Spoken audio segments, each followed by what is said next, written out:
السلام عليكم ورحمة الله وبركاته.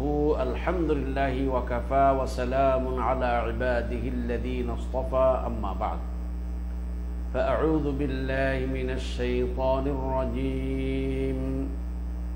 يا أيها الذين آمنوا بالله ورسوله والكتاب الذي نزل على رسوله والكتاب الذي أنزل من قبل.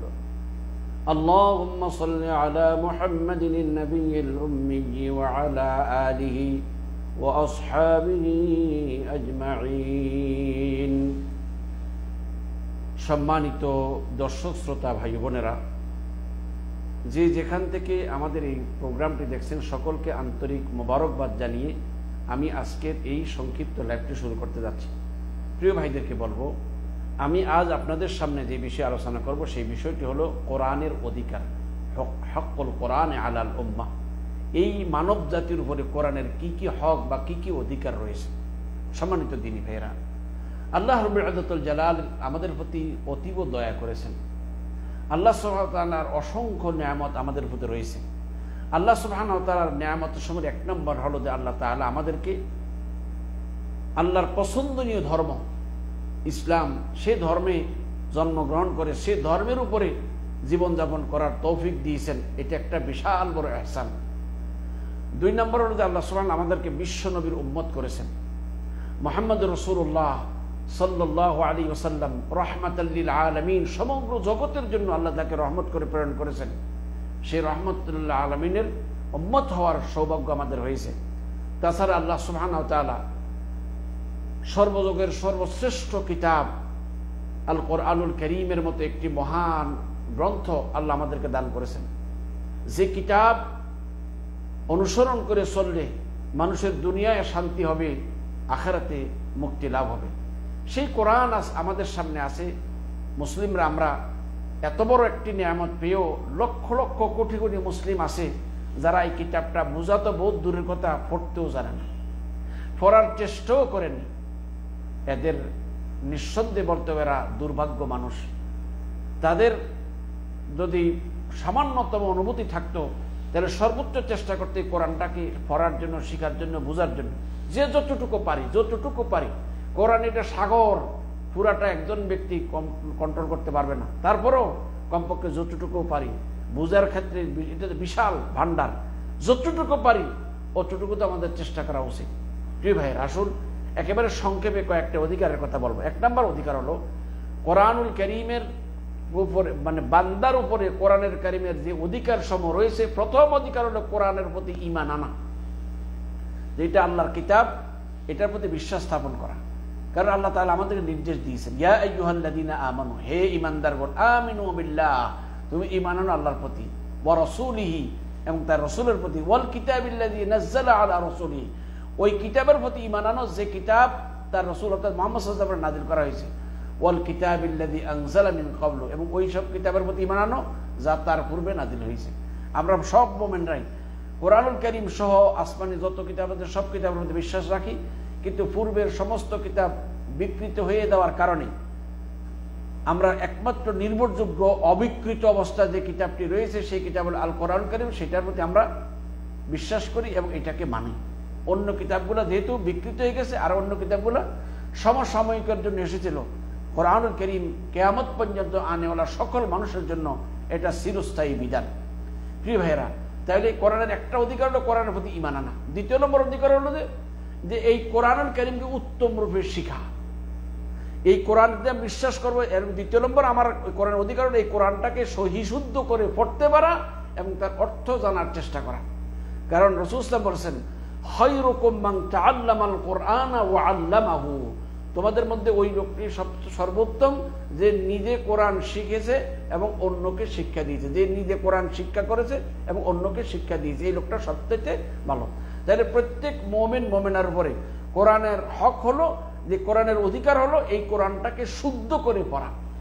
আমি এই প্রসঙ্গে একটা কথা আমার এই দর্শক শ্রোতা ভাইদের উদ্দেশ্যে বলতে চাচ্ছি। আমরা অনেকেই আমাদের নিজের ছেলে মেয়েদেরকে পড়ানোর জন্য কোনো না কোনো আলেম ওলামা, কারা কোনো হুজুর রাখি। এই প্রসঙ্গে আমি দুইটা উপদেশ বলবো। আমি সব ভাইদের কাছে বিনীত অনুরোধ করব, কথাগুলা মনে রাখার চেষ্টা করবেন, বোঝার চেষ্টা করবেন। 1 নাম্বার, যাদেরকে আল্লাহ কন্যা সন্তান দিয়েছেন তাদের কাছে বিশেষভাবে অনুরোধ করব, আপনার কন্যা সন্তানকে স্কুল কলেজে অন্য যেখানে পড়ান না কেন, অন্য জায়গায় পড়াইতে দেওয়ার আগে সর্বোচ্চ প্রথম চেষ্টা করবেন যে কোরআনটাকে শুদ্ধ করে শেখানোর জন্য। কারণ মেয়েরা যখন বয়স্ক হয়ে যায় বা প্রাপ্তবয়স্কা হয় বা একটু মানে চোখে লাগার মতো দ্বারা মানে একটু ইয়ে হয়, সেক্ষেত্রে অনেক সময় শিক্ষা দিতে গেলে সেখানে বিভিন্ন ফিতনার সম্মুখীন হয়। এই জন্য বলবো যে প্রত্যেক পিতামাতারা আমরা নিজেরা চেষ্টা করবেন যে সর্বোচ্চ আগে মেয়েটাকে কোরআনটাকে শুদ্ধ করে পড়ানোর ব্যবস্থা করবেন। এখানে আরেকটা কথা বলবো যে আমরা অনেকেই কোরআন পড়াই ঠিকই, কিন্তু ওই সস্তা দামের হুজুর খুঁজি, যারা হয়তো সাধারণত অল্প পয়সায় হয়তো পড়াবে এরকম খুঁজি, তারপর ও তো ওই বেচারায় কম পয়সায় পড়ায়, খাটেও কম, কোন রকম চলে যাচ্ছে। আমি আপনাদের কাছে অনুরোধ করব, কোরআন একটি পবিত্র কালাম, এটা আল্লাহর বাণী। এই কোরআনটা যেন শুদ্ধ হয়, সেই জন্য প্রথমে আপনার হয়তো একটু পয়সা বেশি লাগতে পারে। কোন একজন ভালো কারি, ভালো হাফেজ, ভালো আলেম দিয়ে মেয়েটার যদি তাজবিদ সহ শুদ্ধ করে কোরআনটা পড়াইতে চান বাচ্চাদেরকে, তাহলে অবশ্যই একটু পয়সা হয়তো বেশি লাগতে পারে। এটা তো সামান্য বছর খানিক, 1-1.5 বছর লাগবে, এরপরে তো আর লাগবে না। স্কুল কলেজে আমরা পড়াই বাচ্চাদেরকে, আমরাও সারা বছর টিউশন ফি দিয়ে যাচ্ছি, পয়সা দিচ্ছি, একটার পর একটা মাস্টার পড়াইতেছে, খরচ দিচ্ছি না। তো কোরআনের কারীমটা পড়ার জন্য এই অল্প 1-1.5 বছর সময় হয়তো লাগবে। ভালো করে একজন ভালো মানুষ দ্বারা, ভালো কারি দ্বারা, ভালো আলেম দ্বারা সুন্দর করে তাজবিদ সহকারে কোরআনটাকে শুদ্ধ করে পড়েন। একবার যদি তার অন্তরে কোরআনটা শুদ্ধ করে বসে যায়, সারা জীবন আশা করি ইনশাআল্লাহ টিকে থাকবে। এটা আপনারা সবাই চেষ্টা করবেন। তাহলে কোরআনের আমরা নিজেরা শিখবো এবং উত্তম রূপে সন্তানকে শেখানোর চেষ্টা করবো। কোরআন কারীমের 3 নম্বর অধিকার উম্মতের উপরে, সেটা হলো কোরআনের কারীমকে বেশি বেশি তেলাওয়াত করা। এই কোরআনুল কারীম এমন একটি মহাগ্রন্থ, যে গ্রন্থের প্রতিটি অক্ষর পাঠ করলে 10টি করে নেকি আপনার অ্যাকাউন্টে জমা হতে থাকবে, আপনার আমলনামে জমা হবে। এই পৃথিবীতে বহু কিতাব আছে, কোন কিতাব পড়লে প্রতি অক্ষরে 10টি নেকি লেখা হবে এমন কোনো বর্ণনা নেই, কিন্তু একমাত্র কিতাব সেটি হলো আল কোরআন কারীম, যে কিতাবের প্রতিটি অক্ষর পাঠ করলে 10টি করে নেকি আপনার আমলনামে লেখা হবে। সেই জন্য প্রত্যেকেই এই কোরআনুল কারীমকে সাধ্যের ভিতরে যতটুকু পারি বেশি বেশি করে তেলাওয়াত করতে পারি। একটা না লম্বা সময় বেশিক্ষণ তেলাওয়াত করতে না পারলেও একটু একটু সময়, যখনই সময় একটু কোরআন পড়ার চেষ্টা করবো, যখনই সময় একটু পড়ার চেষ্টা করবো।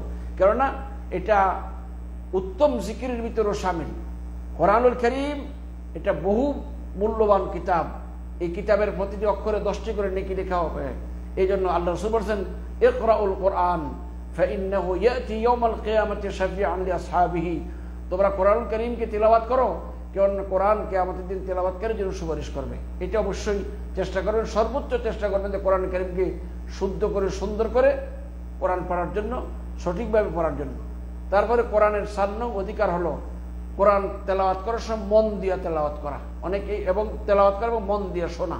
যদি কোথাও কোন কোরআন তেলাওয়াত শোনেন, তাহলে আপনি মন দিয়ে, অনেক সময় আমরা কোরআন পড়ার সময় পাই না। এখন বর্তমান যুগে মোবাইলের মাধ্যমে কোরআন মানে ভিডিও লাগাই আমরা শুনতে পারি, কিন্তু শোনার সময় খেয়াল করবো যে মন দিয়ে যেন শুনি কিনা। অনেকেই কোরআন লাগাই রাখছে, মানে তেলাওয়াত লাগাই রাখছে, তার যা মনে হয় তাই করতেছে না। আপনার যদি কোরআন শোনার ইচ্ছা, তাহলে অবশ্যই মন দিয়ে শুনবেন।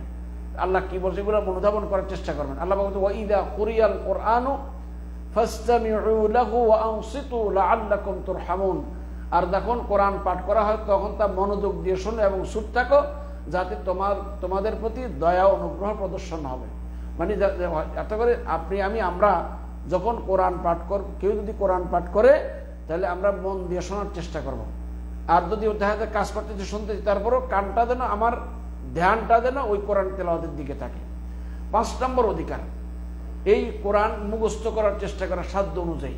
যে যতটুকু পারে কোরআন কারীমকে মুখস্থ করার চেষ্টা করবে। কেননা যার যে হাফেজ কোরআনের একটা বিশেষ মর্যাদা রয়েছে পরকালে, সেই জন্য যে যতটুকু পারি এটা মুখস্থ করা। বিশেষ করে আমরা সবাই জানি সালাত আদায় করতে গেলে কেরাত পড়ায় ফরজ। সুতরাং যদি আপনি অনেকেই যেমন লম্বা লম্বা নামাজ পড়তে চান, কিন্তু কেরাত জানেন না বিদায় ছোট ছোট সুরা দিয়ে শেষ করে দেন। কোরআন যদি মুখস্থ থাকে, আপনি লম্বা লম্বা কেরাত দিয়ে সালাত আদায় করতে পারবেন। আপনি নিজের মন চাইছে মুখস্থ তেলাওয়াত করতে পারবেন, অনেক সময় সাথে কোরআন নাই মুখস্থ আছে আপনি পড়তে পারবেন। এই জন্য সাধ্য অনুযায়ী একটু কোরআন কারীমকে বেশি বেশি মুখস্থ করার চেষ্টা করা। কোরআন কারীমের 6 নং অধিকার হলো কোরআন নিয়ে চিন্তা করা, কোরআনের এই কথাগুলা, কোরআনের মিসাল, এগুলোর প্রতি চিন্তা গবেষণা করা। কারণ আল্লাহ সুবহানাহু ওয়া তাআলা এই কোরআন এমনি নাজিল করেন নাই, বরং এই কোরআনের উপরে যে যত বেশি গবেষণা করবে তত বেশি তার কাছে ঈমান, আল্লাহর বরকতটা ফুটে উঠবে। এই জন্য আল্লাহ পাক বলেছে কিতাবুন আনজালনাহু ইলাইকা মুবারাকুন লিয়াদাব্বারু আয়াতিহি ওয়া লিয়াতাযাক্কারা উলুল আলবাব। আল্লাহ সুবহানাহু ওয়া তাআলা আমি তোমার হে নবী আমি আপনার প্রতি কোরআন নাজিল করেছি এক বরকতময় কিতাব, যাতে আল্লাহ পাক কি বলেছেন যে কিতাবুন আনজালনাহু ইলাইকা মুবারাকুন, আমি আপনার প্রতি নাজিল করেছি এক বরকতময় কিতাব, লিয়াদাব্বারু আয়াতিহি, যাতে তারা এর আয়াতসমূহ গভীরভাবে চিন্তা করে, ওয়া লিয়াতাযাক্কারা উলুল আলবাব, আর আল্লাহ তাআলা বলেছেন যে বুদ্ধিমানরাই শুধু কি করে উপদেশ গ্রহণ করেন। সুতরাং প্রত্যেক মুমিন মুমিনার সর্বোচ্চ চেষ্টা করতে হবে যে কোরআনুল কারীমে আল্লাহ কি বলেছে এগুলোর প্রতি একটু গবেষণা করা, এগুলোর একটু চিন্তা করা। এই জন্য আল্লাহ রাব্বুল ইজ্জতুল জালাল ওয়াতিলকাল আমসালু নাদরিবুহা লিন-নাস, আমি এই সব মিসালগুলা মানুষের জন্য বয়ান করছি যাতে তারা বুঝে, এগুলো নিয়ে তো চিন্তা করতে পারে। সেই জন্য কোরআনের এই আয়াত শুধু পড়ে গেলাম, কোরআনে আল্লাহ কি বললো এটা নিয়ে একটু গবেষণা করার চেষ্টা করা দরকার। এতে করে আমাদের ঈমান আরো উঠবে। যে যত কোরআন সম্পর্কে বেশি গবেষণা করবে তার ঈমান তত বেড়ে যাবে, আল্লাহর বরকত তার প্রতি তার বিশ্বাসটা আরো বেড়ে যাবে। কোরআনুল কারীমের 7 নং অধিকার হলো কোরআন অনুযায়ী আমল করা। আপনার আর আমার কোরআনের যে অধিকার রয়েছে এর একটা বড় হলো যে কোরআন অনুযায়ী আমল করা। আজ অনেকে আমরা কোরআন পড়ি ঠিকই, কোরআনের আমলের সাথে আমাদের আমলের কোনো মিল নেই, তাহলে এটাও কিন্তু আমরা কোরআনের খেয়ানত সাথে খেয়ানত করেছি। প্রত্যেক মুমিন মুমিনের উচিত হবে কোরআনুল কারীম পড়ার সাথে সাথে সাধ্য অনুযায়ী কোরআন মোতাবেক আমল করার চেষ্টা করা।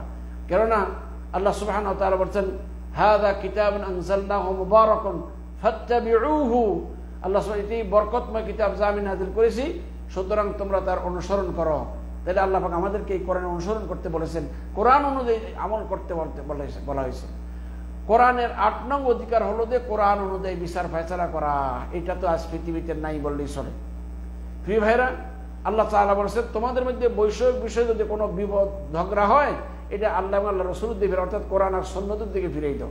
সুতরাং মানুষের জন্য ন্যায় প্রতিষ্ঠার জন্য কোরআনের চেয়ে আর ইনসাফের কিতাব আর দুনিয়াতে নাই, তারপরে রাসূলের থেকে ইনসাফগার মানুষ আর দুনিয়াতে নাই। সুতরাং এই কোরআন অনুযায়ী যদি আমরা বিচার কার্য পরিচালনা করতে পারতাম তাহলে পৃথিবীতে এত অপরাধবোধ থাকতো না। কোরআন থেকে যখনই আমরা সরে গেছি অপরাধবোধ মানে দিনের পর দিন নতুন নতুন রূপে বের হচ্ছে। তারপরে 9 নং অধিকার হলো যে সর্বস্তরে কোরআনের প্রসার করা। কোরআন পড়ে নিজে ঘরে রেখে দিবেন তা না, বরং এই কোরআনের দেওয়া সর্বস্তরে পৌঁছে দেওয়ার চেষ্টা করা। কারণ আপনার এটা কোরআনের হক। আল্লাহ বলে ইয়া আইয়ুহার রাসূল বাল্লিগ